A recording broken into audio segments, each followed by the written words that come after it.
Então, galera, eu estou aqui do lado do meu amigo Elton Carlos, meu Irmão, professor, irmão, meu irmão, tá irmãozinho, certo, é irmãozinho. verdade. Há Então, 40 Elton Carlos, há anos 40 ou anos, eu te conheci, mais. você era moleque, né? É, Porque você é mais novo que eu, muitos é, anos. só uns Então, 5, 6. então, mas aí eu queria saber, né?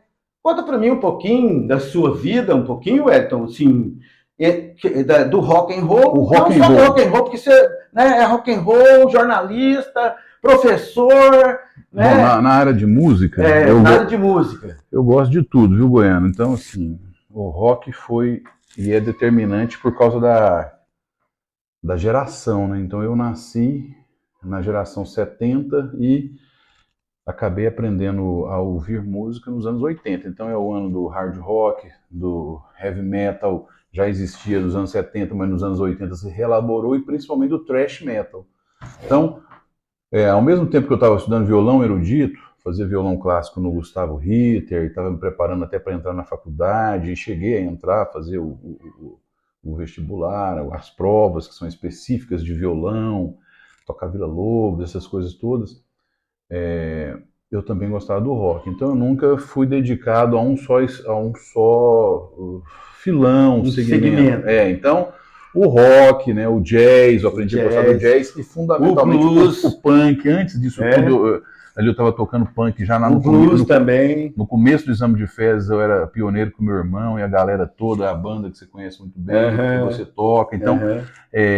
ali foi o início, né? Mas evidentemente depois eu desenvolvi outras áreas, né? Fui gostar de jazz e o blues. Eu fiz uma banda de blues que até hoje a É, gente toca, se reúne. exatamente, eu Então é uma sei banda de disso. blues que não tem muito assim. E eu te considero um bluesman hoje em É um dia. bluesman, ou seja, assim, se você for falar assim, qual que é o recorte público seu? É de blues. De Então eu blues, não é vou lá e verdade. toco hard rock, rock, thrash metal. Entendi. Isso, o thrash metal bateu no coração forte porque eu era Da adolescente. adolescência, né? Então eu até costumo dizer que eu estava lembrando que agora está completando 40 anos do disco que mais marcou a minha adolescência, né?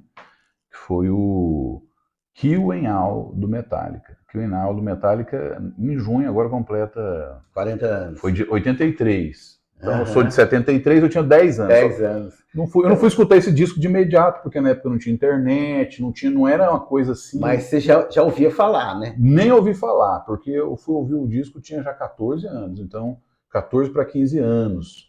Eu Ah, tava em busca de um som pesado e forte que batesse no meu coração, assim, falasse, pá, desse uma paulada. Não era não era heavy metal. Eu queria algo mais veloz e mais agressivo. E aí eu fiquei procurando isso e já existia, em 83 já existia, que era o primeiro disco do Metallica. do Metallica. Aí eu escutava os programas de E aí rádio, você tinha foi na ouvir. RBC. Aí eu tava no Iron Maiden ainda, né? Naquelas coisas ali Na do. RBC, quem que fazia naquela Eu época? Lá não, era o Theo Awad que fazia era o o Theo Awad. programa lá. Será Era o que era Theo José, ele? era ele. Theo José. Hoje ele é o Theo José, mas ele era o Theo Mas Awad será que antes, aquele né? programa Deixa o Rock Rolar para Era Incendiar? dele. Não acredito. Era dele. É um programa que mudou minha vida porque eu não tinha Era som. dele. Teve um hiato em casa Deixa que o rock rolar, né? Era isso? sábado à tarde Sábado à tarde, deixa o rock rolar, era do Theo José. teve um hiato. Já tinha disco, LP em casa. O disco que eu lembro da infância, a primeira infância é o do Ramanás. Do Metallica. Não, aí é do Nazaré, isso é Ah, em é do 70. Eu Nazaré. lembro de um disco quando eu tinha 3, 4 anos de idade. Esse disco já foi lançado 10 anos antes. Ah, tá. Em 73 é Do lançado Nazaré. esse disco Sonzeira, do né? Nazaré, produzido pelo pessoal do The Purple. Então, eu lembro, devia ser um disco do meu pai, dos meus irmãos. Mas aí ficou um tempo sem em casa vitrola para tocar o disco, né? Não tem Hum, CD, né? Nessa época. então você ouvia só na rua quando dava, Não, né? aí eu tava meio desligado. Eu tava mais focado em ver orquestra, que eu via na televisão.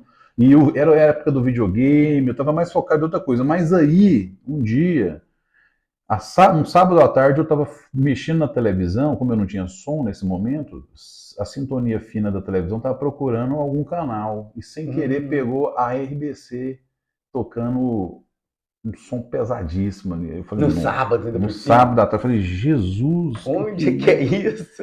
Cara, A gente eu sei. assustava, né? Nessa Eu falei, época, o trem saiu ali da sintonia, eu falei, volta. Aí eu falei, pai, eu preciso de um som. Aí meu pai, eu não sei se falta de dinheiro ou porque. Aí imediatamente ele me arranjou, não um toca-discos, ele me arranjou aqueles que estavam na moda dos rappers.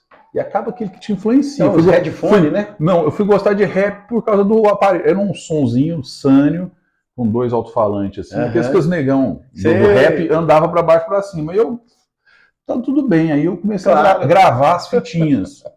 Mas o som, aí era cassete.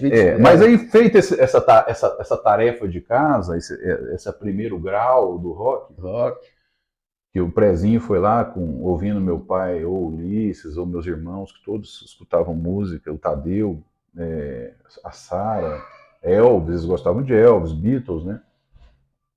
O segundo grau meu foi esse disco do Metallica, que eu fui encontrar lá por volta de 86, 87, no Professor Pardal, eu já estava estudando lá, e tinha alguns amigos roqueiros pesadíssimos lá. Já estava no primeiro grau. Aí eu falava assim, tipo assim, era como se fosse droga, né? Eu tô procurando algo mais pesado.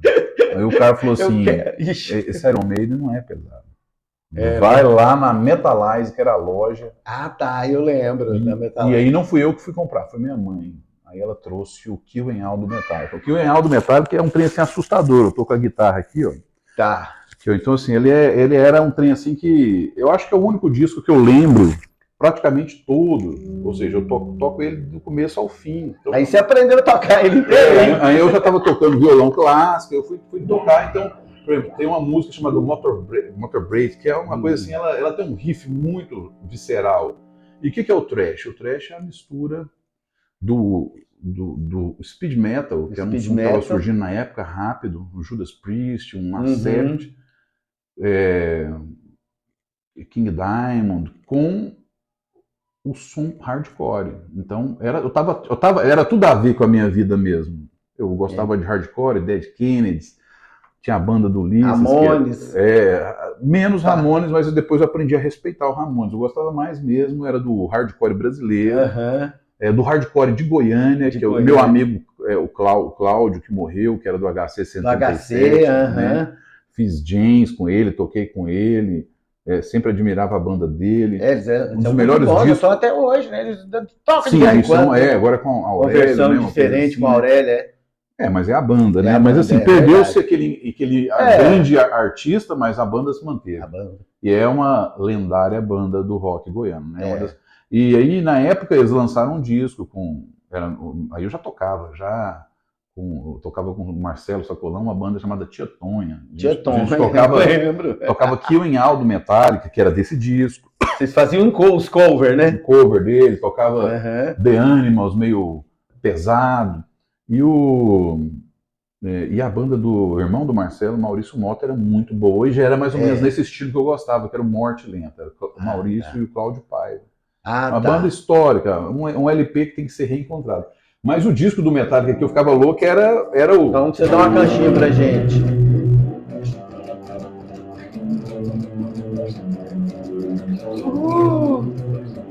É pesada. Pesadaço. Aí, ó.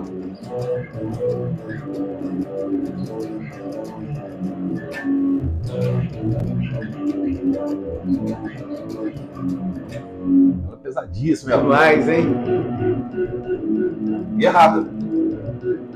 Aqui, ó, meu dedo tá quebrado. Ó, fala, não aguento você tocar aqui. Aí, ó. Essa velocidade. A velocidade é demais, né? Acelera demais, né? É uma metralhadora, né? Você deixa de tocar. Você deixa de tocar os acordes completos para tocar as quintas. Se chama power chord, né? Só que o Metallica, essas bandas, elas fizeram isso. E tem muita coisa, por exemplo, Master of Puppets. Até uma criação deles, né? Master of Puppets era mais ou menos assim, ó, né? Tem muita cromatismo, ó.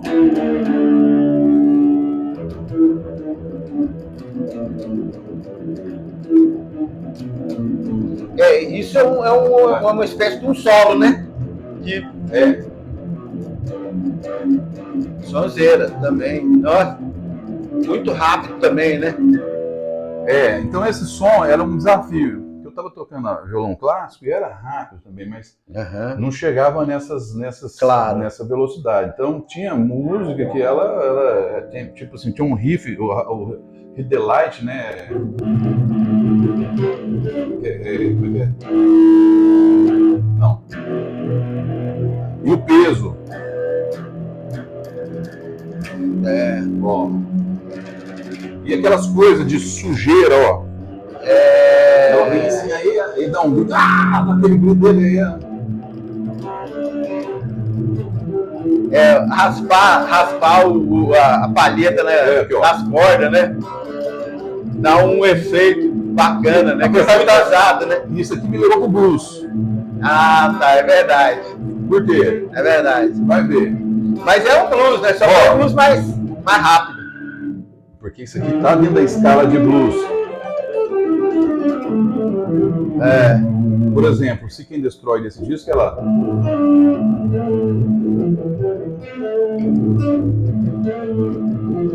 Aqui, ó. Esse... Então o blues é uma pentatônica. É verdade, é uma pentatônica. Essa pentatônica eu tô querendo fazer ela, eu tento fazer ela de vez em quando. É a pentatônica, é uma escala... Tem muito na música japonesa. Isso! Não, tem muita banda que usa essa escala até hoje, né? Então, esse Metallica, desse foi o disco que marcou profundamente. Tem uns riffs muito violentos, selvagens, nervosos mesmo, tipo Jump in the Fire. Ué, então nós estamos aqui conversando também. Ó. Sozinha.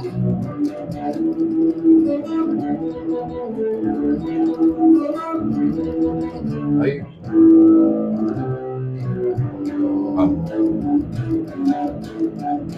Uhul!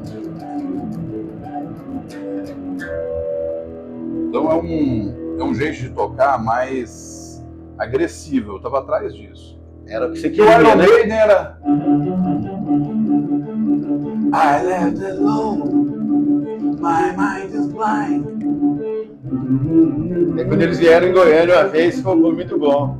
Não, é o The Purple. O Iron Maiden nunca veio em Goiânia. É o The Purple. O Iron Maiden veio em Brasília. Em Brasília.